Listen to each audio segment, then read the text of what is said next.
রোজ রোজ ম্যামের কাছ থেকে তোমার কমপ্লেন কেন শুনতে হবে আমায়? হ্যাঁ, এখন থেকে এত ফাঁকি? পাশের ঘর থেকে বৌমার গলায় জোরে জোরে কথাগুলো শুনতে পাওয়া মাত্রই বুবুনের ঠাম্মি বুবুনের দাদাইকে বলল, তুমি শিগগিরই ওই ঘরে যেয়ে বুবুনকে নিয়ে এসো। বৌমা না হলে বুবুনের এবার গায়েও হাত তুলবে। মারধর করে কি ছেলের পড়া হয়? বুবুনের ঠাম্মির কথার মাঝখানেই ওর দাদাই ওর ঠাম্মিকে বলল, আমি বললে কি বৌমা বুবুনকে এখন আসতে দেবে আমাদের কাছে? এবার ঠাম্মি বলল, তা বলে ছেলেটাকে ওইভাবে মারবে বকবে আর আমরা কিছু বলবো না? ও তো আমাদের নাতি নাকি? একথা শুনে বুবুনের দাদাই বলল, সেটাই তো বলছি, বুবুন আমাদের নাতি, ওদের ছেলে, তাই ওদের নিজেদের মতো করে ওদের ছেলেকে ওরা শাসন করুক না। ঠাম্মি বলল, যতই ওদের ছেলে হোক না কেন, আমরা যতদিন বেঁচে আছি ততদিন ওর ওপর এমন শাসনটা করা চলবে না। আমি ও ঘরে যাচ্ছি, গিয়ে বুবুনকে নিয়ে আসছি। এমন সময় ও ঘর থেকে বুবুনের গলায় কান্নার সুর ভেসে উঠল।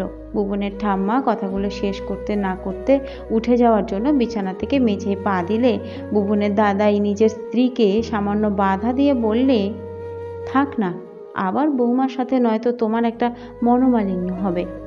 বুবুনের ঠাম্মি স্বামীর বাধা দেওয়াকে অতিক্রম করে বলল, হলে হোক, তবু আমার নাতির কান্না আমি শুনতে পারবো না, বলে দরজা দিয়ে পাশের ঘরের উদ্দেশ্যে বেরিয়ে গেল। বুবুনের দাদাই বুঝলো আজ আবার একটা কেলেঙ্কারি হতে চলেছে। বুবুনের দাদাই এ ঘর থেকে বুবুনের ঠাম্মির ও ঘরের দরজা খোলার আওয়াজ পেল। তারপরে শুনতে পেল বৌমাকে বুবুনের ঠাম্মি বলছে, এত বকছো মারছো কেন ছেলেটাকে তুমি?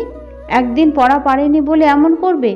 এবার বৌমা বলল, আপনি জানেন, এই নিয়ে দুদিন ওর স্কুলের দিদি আমায় জানিয়েছে যে ও তেমনভাবে পড়াটা করে নিয়ে যাচ্ছে না স্কুলে। আপনি বলুন, তাহলে এমন ছেলের ওপর রাগ ধরবে কিনা? বুবুন তখনও অল্প অল্প কান্নার সুর করছে। কথাগুলো শুনে ওর ঠাম্মি বলল, বাচ্চা ছেলে, ওদের স্কুলে কত চাপ বলো তো তুমি? বৌমা বলল, আর অন্য ঘরের ছেলেরা, তারা বাচ্চা নয়? তারা কি করে পারছে তাহলে? ওকে আজ থেকে সব কটা পড়া ঠিকঠাক করতে হবে, তারপর বাকি সব। বুবুনের ঠাম্মি বুঝলো বৌমা বুবুনকে সাথে করে নিয়ে যেতে দেবে না, তাই অত্যন্ত স্নেহের সাথে হাত দুটোকে বুবুনের দিকে বাড়িয়ে দিয়ে বলল, আয় আয় আমার কাছে আদরের বুবুন সোনা, আমার কোলে উঠে আয়।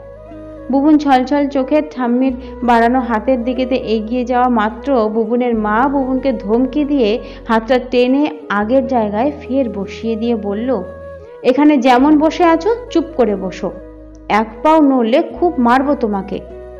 বুবুনকে কথাগুলো বলেই সঙ্গে সঙ্গে শাশুড়ি মার চোখের দিকে তাকিয়ে বলল, আপনি এখন চলে যান, ওকে এখন পড়তে দিন। এই আপনাদের আদরেই ও আজকাল বড় বিগড়ে যাচ্ছে আগের চাইতে। শেষের কথাগুলো শাশুড়ি মার মনে বড় লাগলো, তাই শাশুড়ি মা তার বৌমাকে বলতে বাধ্য হলো, নিজের নাতিকে আদরও করতে পারবো না আমরা, আর অন্য ঘরের ছেলেদের কথা বলছো? কোন ঘরের মায়েরা তাদের ছেলেদের তোমার মতো করে শাসন করে দেখাও তো? ধৈর্য ধরে ছেলেকে কোনোদিনও পড়ায় না, আবার বলছে কি না আমাদের জন্য ছেলেটা বিগড়ে যাচ্ছে। সব শুনে বৌমা বলল, ঠিকই তো বলেছি, যখনই ভুল করে ওকে কিছু বলতে যাই আপনারা তো ওকে আড়াল করে দেন, ও তাহলে ভুল ঠিক শিখবে কি করে? পরিস্থিতি অন্যদিকে যাচ্ছে দেখে পাশের ঘর থেকে বুবনের দাদাই এসে দুজনের তর্ক বিতর্কের মাঝখানে রেখাপাত করে বলল, থামবে দুজনে তোমরা? তোমাদের এমন কথা কাটাকাটি থেকে ওই বাচ্চাটা কি শিখবে বলো তো? বলছি বৌমা, তুমি তো বুঝবেই বয়স্ক মানুষটা নয়, ওর নাতির প্রতি আবেগের বশে তোমায় দু একটা কথা বলে ফেলেছে, কিন্তু তুমি চুপ করে থাকতে পারতে তো। আর বুবুনের ঠাম্মা, তোমাকে কতবার করে বললাম যে বুবুন ওদের ছেলে, ওদের মতো করে এবার না হয় ভাবতে দাও, কেন ওকে নিয়ে দুজনে যুদ্ধ করো বলো তো? বুবুনের দাদাইয়ের কথা শুনে খানিকক্ষণ দুপক্ষ চুপ হলো, কিন্তু এমন সময় বুবুনের বাবা ঘরে আসলে পর সবার প্রথম কাঁদো কাঁদো গলায় মা আরম্ভ করলো, অভিরে, বৌমা বলছে আমাদের জন্য তোর ছেলের ক্ষতি হয়ে যাচ্ছে, তুই আমাকে আর তোর বাবাকে অন্য কোথাও রেখে আয়, এ ঘর থেকে আমরা দুজন কেউই বুবুনকে কাছে না টেনে থাকতে পারবো না। ছেলে মায়ের কথাগুলো শুনে বাবার দিকে তাকালো। বাবাও তখন স্ত্রীর সুরে শান্তভাবে বলল, তোর মা ঠিকই বলেছে খোকা, আমরা এখানে যদি তোদের সঙ্গে থাকি তাহলে ভুবনের লেখাপড়ার ক্ষতি হয়ে যাবে। আমাদের অন্যত্র ব্যবস্থা কর যতটা শীঘ্রই পারিস। ঘরে ঢুকেই নিজেদের মধ্যে এসব শুনে টুনে অভি প্রিয়াঙ্কা মানে ও স্ত্রীর দিকে চেয়ে বলল, কি বলছে মা বাবা? বুবুন ওদের কাছে যায় বলে ওর পড়াশোনার ক্ষতি হচ্ছে, এসব বলছো তুমি? প্রিয়াঙ্কা তখন উত্তর দিল, আমি ওরকম সেন্সে বাবা মাকে কিছু বলিনি। আমি যা বলেছি ওনারা তার উল্টো অর্থ বের করছেন। আমি বলেছি বুবনকে অত আদর দিলে ও আর আমায় ভয়টা করবে না। এমনিতেই ওর ম্যামের কমপ্লেন পেয়েছি 2 দিন। অভি দুপক্ষের কথাবার্তা শুনে এটা বুঝলো যে বুবুনকে ওরা সবাই নিজের নিজের মতো করে মমতার এক সীমাহীন বন্ধনে আবিষ্ট হয়ে আছে। তাই ওর উপরে সবারই এক রকমের ভালোবাসা মায়া জড়িয়ে আছে। অভির মা বাবা সে মায়া কাটিয়ে উঠতে পারছে না, অন্যদিকে অভির স্ত্রী সন্তানের মধ্যে সেরাটা খুঁজছে। কিছুক্ষণের নিস্তব্ধতার পর অভি চিন্তা করে মা বাবাকে উদ্দেশ্য করে বলল, বুবুন আমাদেরও যতটুকু তোমারও ততটুকু। আমি কেন?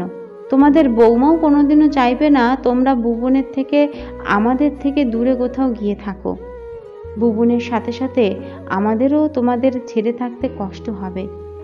শুধু ছেলে হয়ে এইটুকু অনুরোধ করব, বুবনকে তোমরাও তোমাদের মতো করে আদর দাও, আবার ওর মাকেও সেই সুযোগটুকু দাও ওকে আগামীর জন্য তৈরি করার।